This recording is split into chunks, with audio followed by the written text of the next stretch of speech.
Hey guys, welcome back to my YouTube channel. So today I'm talking about the federal survey results. So every year the federal government has a federal, I can't remember the full name, but it's something about viewpoints survey. And so basically they ask all the employees, those who participate can give kind of a feedback of their organization. So you can go to the bestplacesToWork.org, and it will tell you where the standing is. And so it's a little bit, it's not perfect, I should just say. So you could look at the organization based off of its size. Also, if your departments, occasionally they will actually send you the emails about the viewpoint survey results, which will even break these down further. I don't think they give it out to the public, but it really will show you where your organization will be at. And that's not, like I said, it's not open to every single place, it seems like. I got one. Let's see if I can find it and I'll share it with you guys afterwards.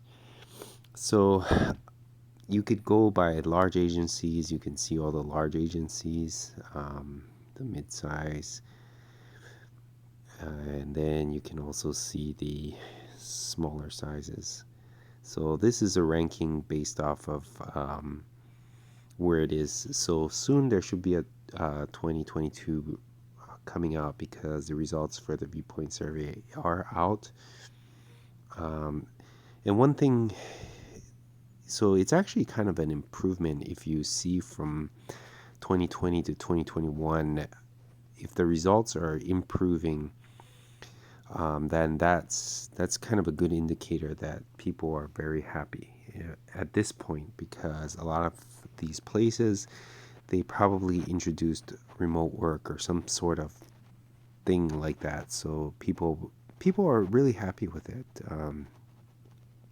And those that are going down, um, it's probably because you don't have it. That's one of the other thing. And but you can't, like I said, you can't use that as an idea that that's the only answer, because sometimes where there's some organizations that hire quite a number of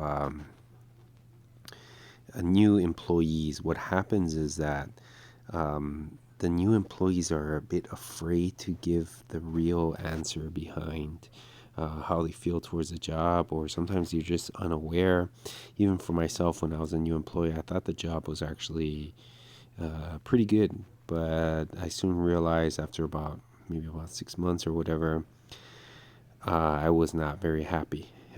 Sad thing is, I'm still with the place that I'm at, and I'm just more negative than anything else, which is not good. I should try to change my attitude, but it's very difficult because every day I have to deal with what I have to deal with. But so that's just one thing that you have to be aware of. So if you're seeing a skew of numbers where the number was really low and then suddenly it's really high, it could be one or the other. Either they introduced something to do with remote work or being more flexible, or they just picked up a whole bunch of people who are just totally unaware. So just be aware of that. You can't guarantee that you'll be in a perfect place. So these are other categories you could look at: effective leadership, and you can go down the list, see where that's at. And sometimes, even though you could be in a very bad department, like let's say DHS, which is Department of Homeland Security, you could actually be in a division that's pretty good. But from my understanding, DHS is actually pretty rough. And there's other places out there that seem to be pretty rough.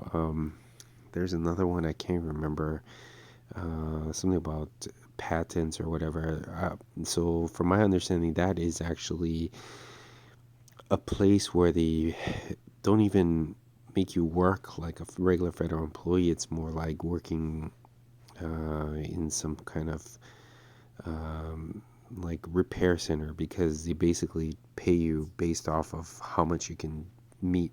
Like there's a quota that you have to meet every month. So there's things like that. So you have to be very aware. Don't just assume that because you're at the top here. It could be selective service systems. You could be at the top, but in reality, it could be only one section that has a large number of employees that created a skew number. But a lot of times, if the numbers are kind of similar, then it's pretty stable, and that's kind of a good indicator. So, like for me right now, the office management and budget would be kind of a red flag. I can't believe that in a year that it would double unless they've introduced remote work there. So I would be a little bit cautious on jumping into something like that. So anything that has increased a substantial amount, I would be a little bit more cautious.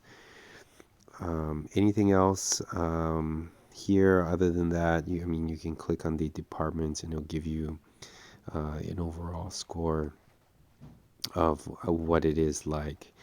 One thing is for pay wise, I wouldn't really look at that too much, because some people, it doesn't matter whether they're a GS5 or a GS12, they'll just constantly say that their pace is terrible. So that's really a section that you can just kind of extract when you're looking at your job perspective.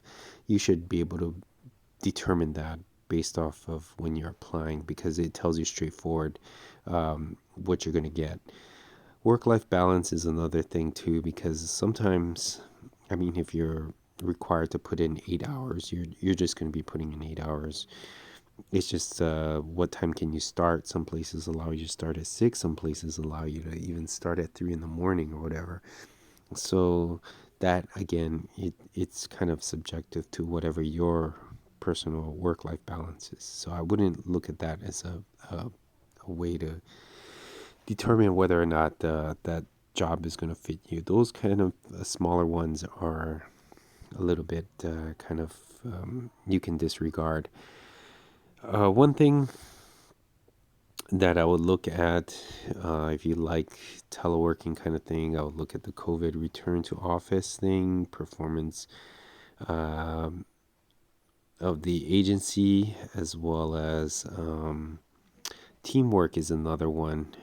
Because if your employees who are there are all negative, even if everything else is good, that can become a really big issue. So, yeah, so these are just kind of some things that you guys can look at. This question was brought up earlier to me.